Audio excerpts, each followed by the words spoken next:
All right, so get ready because today we are going deep into some serious self-reflection with 50 inspirational journal prompts courtesy of Lestallion, Lestallion, yeah. the company that sells journals. Yeah. A bit ironic, don't you think? Giving away all these amazing prompts when they could be selling separate workbooks? It's a clever strategy for sure. Yeah. It's almost like they're saying, look how much you could explore with our journals. You'll need at least 10 just to get through all these ideas.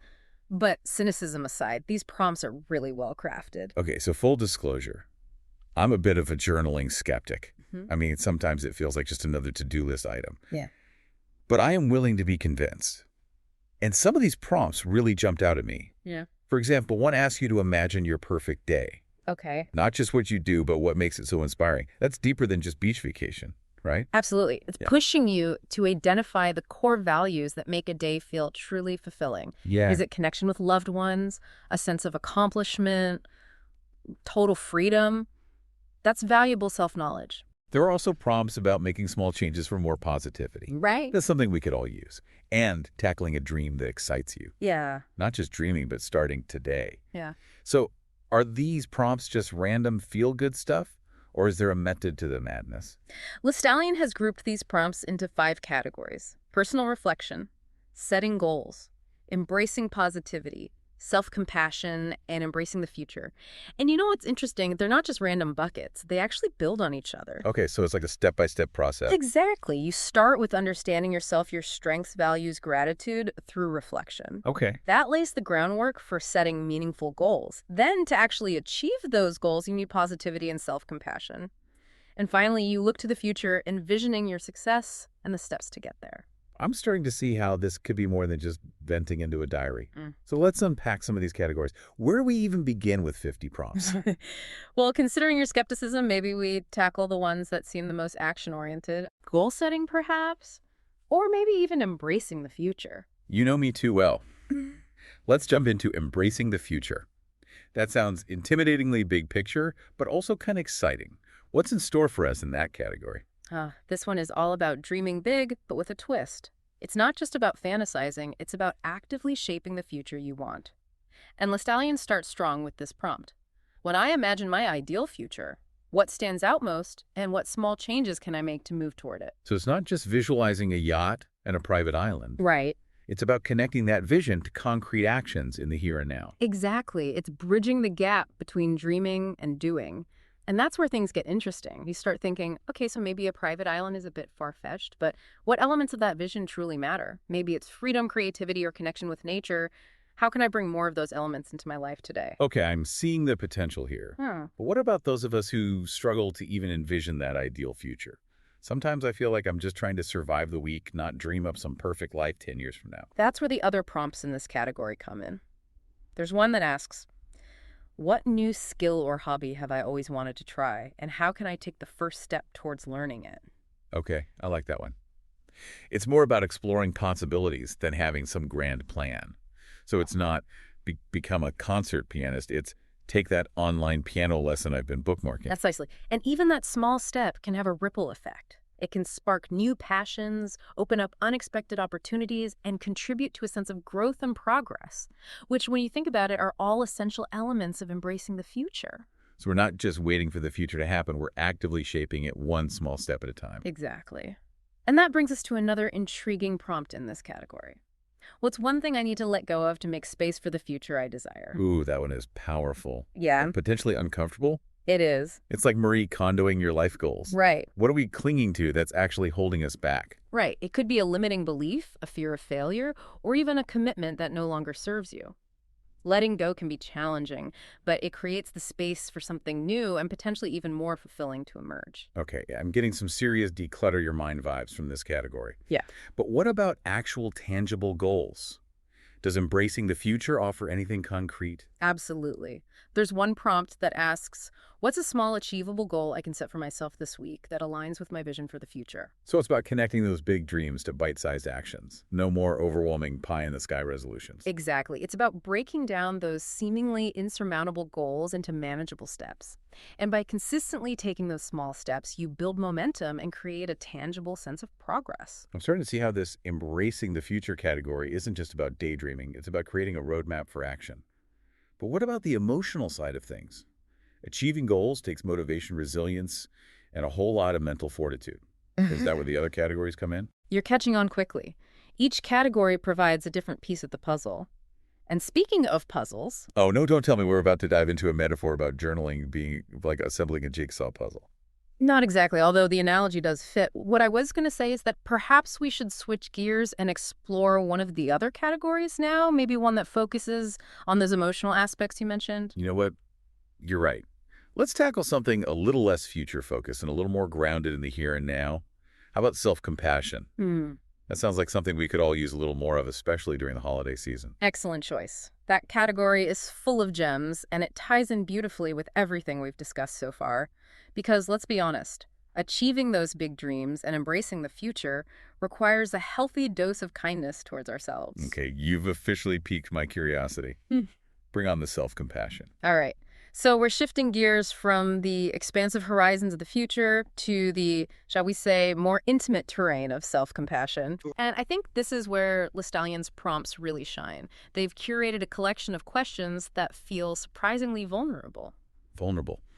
Okay, now I'm even more intrigued. Mm-hmm. My inner cynic is expecting cheesy affirmations and treat yourself platitudes.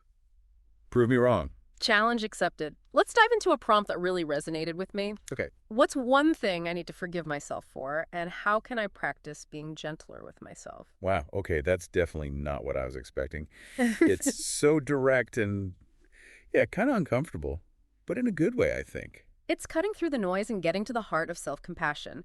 Because let's face it, we often hold ourselves to impossible standards. Right. We beat ourselves up over past mistakes, harboring guilt and resentment that can sabotage our present happiness. It's like we're our own worst critics, right? Like inner monologue can be brutal. Exactly.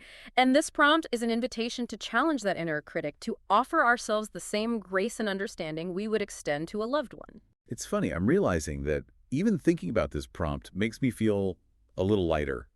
Like I'm acknowledging something I've been carrying around for too long. That's the power of self-reflection. It allows us to bring those hidden burdens to light and start unpacking them. Okay, so we've identified something we need to forgive ourselves for. What's next? How do we actually practice being gentler with ourselves? That's where the second part of the prompt comes in. It's not just about acknowledging the past, it's about shifting our present behavior. Mm-hmm. Lestallion doesn't offer a prescriptive solution, but it encourages us to explore different approaches. So what could that look like in practice? Any ideas? Well, it could be as simple as replacing negative self-talk with positive affirmations. Right. Instead of berating yourself for a mistake, you could say, I'm learning and growing from this experience. Okay, so it's about retraining that inner voice to be more supportive and encouraging. Exactly. It's about shifting from a mindset of self-criticism to a mindset of self-compassion. I'm sensing a theme here, and I think it ties back to something you mentioned earlier about these categories building on each other. Right. This idea of self-compassion. It's not just about feeling good. It's actually essential for achieving those future goals we were talking about. You're absolutely right. Think about it. If you're constantly beating yourself up, how can you possibly muster the motivation and resilience to pursue those big dreams? It's like trying to run a marathon with a sprained ankle. Yeah. You might start strong, but you're not going to make it very far. Exactly. Self-compassion is the foundation for sustainable growth and achievement. It's about recognizing that we're all works in progress and that setbacks are an inevitable part of the journey. Okay, I'm officially sold on the importance of self-compassion. But I have to admit, it's not something that comes naturally to me. I Yeah. tend to be very goal-oriented, always pushing myself harder. Mm-hmm. How do I even begin to cultivate this gentler approach? Well, there's another prompt in this category that I think offers a brilliant strategy. When I feel down or discouraged, what words would I tell a friend in the same situation, and how can I apply them to myself? Ooh, that's a good one. It's like holding up a mirror to our own behavior. Exactly. We often offer our friends encouragement, support, and understanding that we withhold from ourselves. It's like we have this unlimited reservoir of compassion for others, but we're stingy with ourselves. Precisely. And this prompt challenges us to tap into that reservoir and direct some of that kindness inward. So next time I'm tempted to spiral into self-criticism, I need to pause and ask myself, what would I say to my best friend if they're going through this? Exactly. And then listen closely to that answer and apply it to yourself with the same sincerity and compassion. You know, I'm starting to see these prompts not just as journaling exercises, but as little mental hacks. little shortcuts to rewiring our thinking. I love that perspective. And speaking of mental hacks, there's another prompt in this category that I think is particularly brilliant. What's one small act of self-care I can do for myself today, and how will it nurture my well-being? Okay, this one sounds more like the treat yourself territory I was expecting, but I'm willing to hear you out. It's not just about indulging in superficial pleasures, although those can certainly be part of self-care. Right.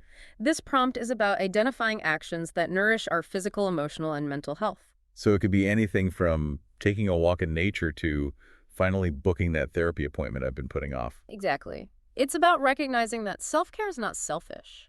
It's essential.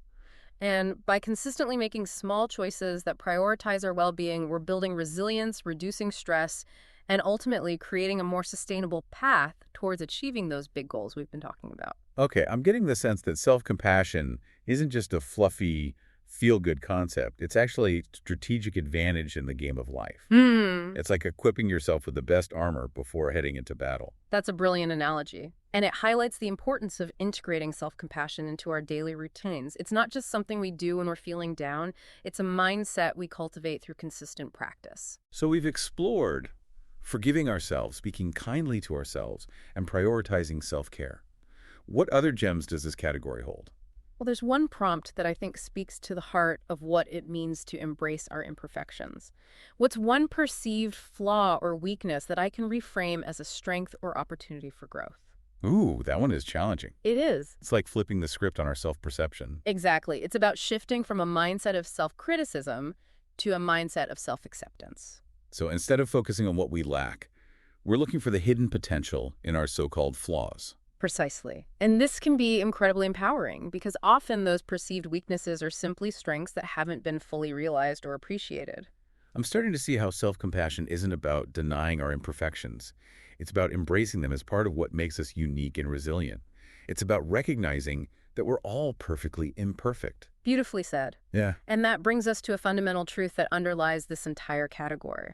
We are all worthy of love and compassion just as we are. That's a powerful statement. And I have to admit, after exploring these prompts, I'm feeling a sense of hope. Is that too cheesy? Not at all. Hope is an essential element of self-compassion. Because when we believe in our inherent worthiness, we open ourselves up to the possibility of growth, healing, and positive change. You know, I'm starting to think that maybe I've been approaching journaling all wrong. Oh, It's not about documenting my failures or obsessing over my to-do list. It's about creating a space for self-discovery, for cultivating kindness towards myself, and for nurturing the seeds of hope and possibility. that's a beautiful insight. And I think it speaks to the transformative power of journaling when approached with intention and self-compassion. Okay, I'm officially a journaling convert. But you know, it's funny.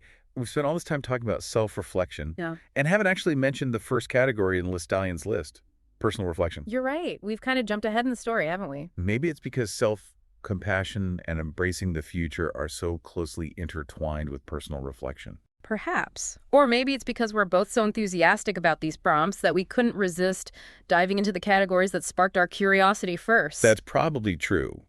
But you know what? I think it's time we circle back and give personal reflection the attention it deserves. Yeah. Because without a solid understanding of ourselves, all the self-compassion and future embracing in the world won't get us very far. Agreed.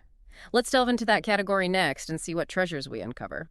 Okay, so we've journeyed into the future and explored the depths of self-compassion. But like you said, it all starts with understanding ourselves, right? So let's finally unpack this personal reflection category that feels almost like coming full circle. It's like laying the foundation before building the house. And you know, sometimes the simplest prompts can be the most revealing. Lestallion asks, what are 3 things I'm most grateful for and why? I know it sounds basic, but the why is where the magic happens. Yeah, I'm starting to see that. Why is like the secret sauce in all these prompts? It's not just listing stuff, it's digging into the meaning behind it. So with gratitude, it's not just my family, my health, my dog. It's figuring out what about those things truly makes your heart sing. Exactly. Maybe it's the unconditional love of your family, the freedom your health allows, the pure joy your dog brings. Suddenly, those everyday blessings become more profound. It's like shifting your perspective from taking things for granted to really appreciating them. Yeah. But what about when things are tough? This category also asks about a time you overcame a challenge and what you learned. Right. That doesn't feel very warm and fuzzy. It's not always about feel-good vibes, though. Right. Reflection means looking at the whole picture. This prompt is about recognizing your resilience, your ability to adapt and grow. It's about extracting wisdom from those difficult experiences. It's not dwelling on the negative. It's about finding the takeaway, the lesson learned. Yeah. Kind of like what we're doing right now with these prompts, actually. It's We're true. analyzing them, finding the deeper meaning. That's exactly it. We're practicing personal reflection in real time. And another prompt in this category asks about a positive quality you admire in yourself. It's so easy to focus on our flaws, but this forces us to acknowledge our strengths. Yeah, and we're often our own worst critics. Yeah. I bet most people would struggle to answer that one, honestly. It feels almost braggy, right? It can feel that way, but recognizing our strengths isn't about ego. It's about understanding our capabilities, the resources we can draw on when facing challenges. It's about building self-confidence, which is essential for achieving anything worthwhile. Okay, so we've got gratitude, resilience, recognizing our strengths. I'm starting to see how personal reflection sets the stage for everything else. It's like getting to know yourself before embarking on a big adventure. Exactly. And speaking of adventures, Lestallion also throws in this question, what's one thing I've always wanted to do but have been afraid to try? That feels like a bridge between reflection and taking action. It's like that moment when you realize you've been holding yourself back, letting fear dictate your choices. And once you acknowledge that fear, you can start to overcome it. It's a powerful realization. And, it ties back to self-compassion. Maybe that fear stems from a past experience, a time you were too hard on yourself. By forgiving yourself, by embracing self-compassion, you create the space to finally pursue those long-held dreams. Wow, I'm seeing all these connections now. The categories, the prompts, they're all intertwined. It's like Lestallion has created this intricate tapestry of self-discovery. They have, and what's brilliant is that they've done it in a way that's accessible and engaging. These prompts are like little doorways leading to deeper self-awareness. So it's not just about filling pages in a journal. It's about unlocking a new level of understanding about ourselves. Exactly. It's about using journaling as a tool for personal growth, for creating a life that is more aligned with our values and aspirations. When we started this deep dive, I was a bit skeptical. I thought 50 journal prompts from a company that sells journals was a bit gimmicky. But I have to admit, I've been pleasantly surprised. I think Lestallion is onto something here. They've managed to create a product that's both commercially savvy and genuinely valuable for self-reflection. And as we wrap up this episode, I'm left with this lingering feeling of possibility. Like we've just scratched the surface of what's possible when we commit to exploring ourselves through journaling. That's the beauty of it, isn't it? It's an ongoing journey, a process of continuous discovery. And these prompts, they're just the starting point. Exactly.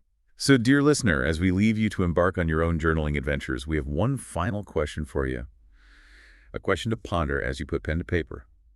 What is one question you wish you could ask your future self? And how might that question guide your actions today? Remember, every deep dive is just the beginning. Keep exploring, keep reflecting, and keep those journals handy.